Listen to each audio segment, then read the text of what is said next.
कई हजारों साल पहले स्वर्ग में 9 ग्रहों के बीच में एक सवाल को लेकर झगड़ा होने लगा। ये सवाल था, आखिर सबसे बड़ा है कौन। सारे ग्रह खुद को बड़ा कह रहे थे। होते होते बात इतनी बड़ी हो गई कि सबके बीच लड़ाई होने लगी। तभी इस बात का फैसला करने के लिए सभी ग्रहों ने इंद्रदेव के पास जाने का फैसला लिया। वहां पहुंचकर सबने एक स्वर में उनसे पूछा, आखिर हम सब में से सबसे बड़ा कौन है। इस सवाल का जवाब इंद्रराज के पास भी नहीं था। इस बात को सुनते ही वो परेशान हो गए। साफ शब्दों में इंद्रदेव ने कह दिया कि आपके इस सवाल का जवाब राजा विक्रमादित्य ही दे सकते हैं। हम सबको तुरंत पृथ्वीलोक चले जाने चाहिए। सबने इंद्रदेव की बात मान ली और सभी एक साथ उज्जैन पहुंच गए। वहां पहुंचकर सारे 9 ग्रहों ने इंद्रदेव से पूछा गया सवाल इस बार राजा विक्रमादित्य से किया। ऐसा सवाल सुनकर राजा भी हैरान हो गए। उनके मन में हुआ कि हर ग्रह की अपनी एक खासियत है। हर कोई किसी धातु का देव कहलाता है और सबकी शक्ति अलग अलग व प्रभावी है। अगर किसी को बड़ा और किसी को छोटा कह दिया तो बड़ी मुश्किल हो सकती है। सोचते सोचते विक्रमादित्य के दिमाग में एक तरकीब आई। उन्होंने सभी ग्रहों का आसन बनवाकर लगा दिया। हर धातु के गुण के हिसाब से आसन लगाए गए थे, जैसे कि सोना, चांदी, कांसा, तांबा, सीसा, रांगा, जस्ता, अभ्रक और लोहा। अब इन आसनों में उनके स्वामी को बैठने के लिए कहा। सब एक एक करके अपने सिंहासन पर बैठ गए। सबके बैठने के बाद राजा विक्रमादित्य बोले कि आप लोगों के सवाल का जवाब तो खुद ही मिल गया है। अब जो सबसे आगे बैठा है वही सबसे बड़ा है। इस बात को सुनते ही आखिरी सिंहासन पर बैठे शनिदेव को गुस्सा आ गया। गुस्से में शनि ने विक्रमादित्य से कहा, तुमने मुझे सबसे पीछे बैठाकर मेरा अपमान किया है। तुम्हें मेरी शक्तियों का अंदाजा नहीं है। मैं तुम्हें पूरी तरह से खत्म कर दूंगा। उन्होंने आगे कहा कि सूर्य किसी राशि में 1 महीने, चंद्रमा किसी राशि में 2.25 दिन, मंगल एक राशि में 1.5 महीने, बुध व शुक्र 1 महीने, बृहस्पति 13 महीने ही रहते हैं। इन सब के मुकाबले मैं किसी भी राशि में 7.5 साल तक 7.5 बनकर रहता हूँ। कई देवता मेरे प्रकोप से पीड़ित हैं। भगवान राम को भी 7.5 का प्रकोप झेलना पड़ा। इसी वजह से वो जंगल गए थे।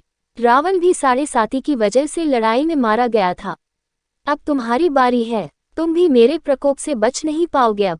ये सब देखकर अन्य ग्रहों के देवता चले गए और शनि देव भी नाराज होते हुए आगे निकल गए। इतना सब होने के बाद विक्रमादित्य परेशान थे, लेकिन वो पहले की तरह ही अपनी जनता के लिए न्याय करते रहे।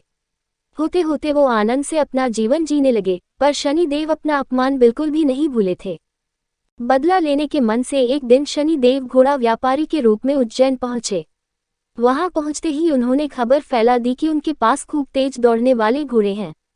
इस खबर के मिलते ही राजा ने घोड़े का ख्याल रखने वाले अश्वपाल को कहा कि जाओ उससे घोड़ा खरीद कर ले आओ।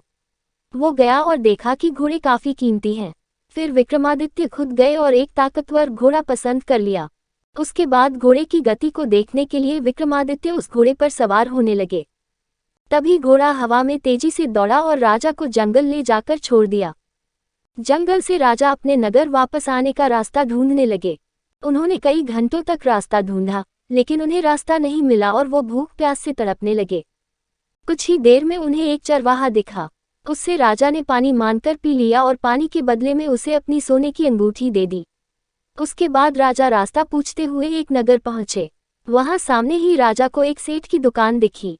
वो कुछ देर के लिए वहां बैठकर उस सेठ से बातें करने लगे। उसी वक्त सेठ की दुकान की चीजें बहुत तेजी से बिकने लगी।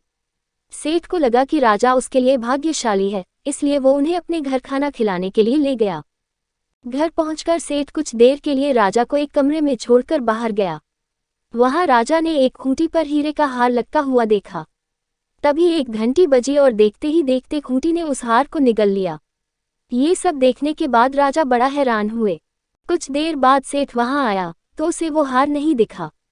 तभी उसे विक्रमादित्य पर हार चोरी करने का शक हुआ। सेठ ने इसकी शिकायत उस नगर के राजा को कर दी।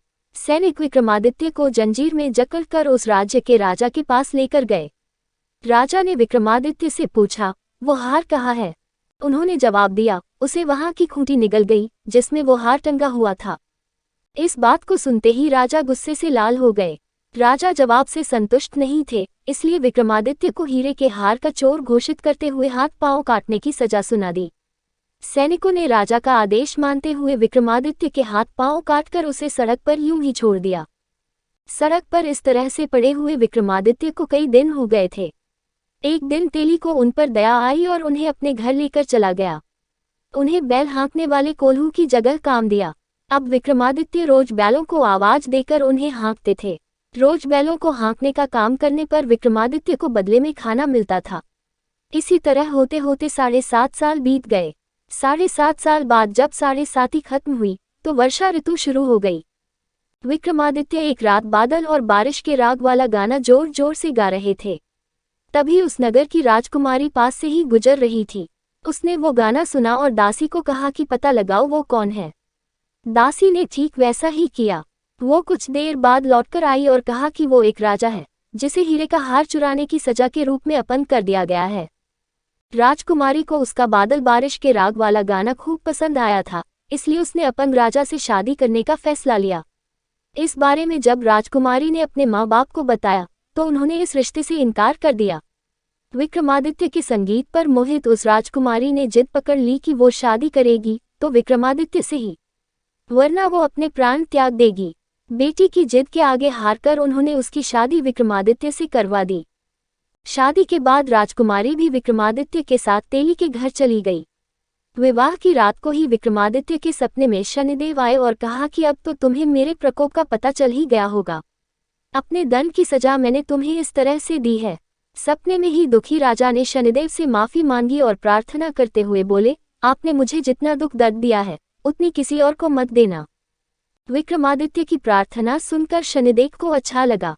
उन्होंने सपने में ही उन्हें बताया कि जो भी इंसान मेरी पूजा करेगा, मुझ पर ही मन लगाकर ध्यान करेगा, मेरी कथा सुनेगा, चींटियों को आटा खिलाएगा, वो मेरे प्रकोप से हमेशा बचा रहेगा। साथ ही मैं उनके मनोरथ भी पूरे करूंगा। सपने में ये सब देखते ही विक्रमादित्य की नींद खुल गई और उनके हाथ पांव भी लौट आए थे। अपंगता से छुटकारा पाकर वो बहुत खुश हुए। उन्होंने मन से शनिदेव को धन्यवाद किया। इसके बाद विक्रमादित्य ने अपनी पत्नी को शनिदेव के प्रकोप की पूरी कहानी सुनाई। तभी सेठ को भी पता चला कि वो अपंग इंसान राजा विक्रमादित्य हैं। उसने दौड़कर राजा से माफी मांगी। राजा ने भी उसे माफ कर दिया क्योंकि उन्हें पता था कि ये सब कुछ शनिदेव की वजह से हो रहा है। सेठ ने दोबारा विक्रमादित्य को अपने साथ घर चलने के लिए कहा। वहां सब मिलकर खाना खा रहे थे। उसी समय एक और हार को खूंटी ने निगल लिया। इस दृश्य को सबने देखा और हैरान हो गए। कुछ देर बाद सेठ को अपनी करनी पर पछतावा हुआ और उन्होंने अपनी बेटी की शादी विक्रमादित्य से कर दी। विवाह में सेठ ने उन्हें खूब सारे आभूषण दिए। अब राजा विक्रमादित्य अपनी दोनों पत्नियों के साथ राज्य वापस पहुंचे। वहां धूमधाम से उनका स्वागत हुआ। अगले ही दिन विक्रमादित्य ने यह घोषणा करवा दी कि सारे ग्रहों में सबसे श्रेष्ठ शनिदेव हैं।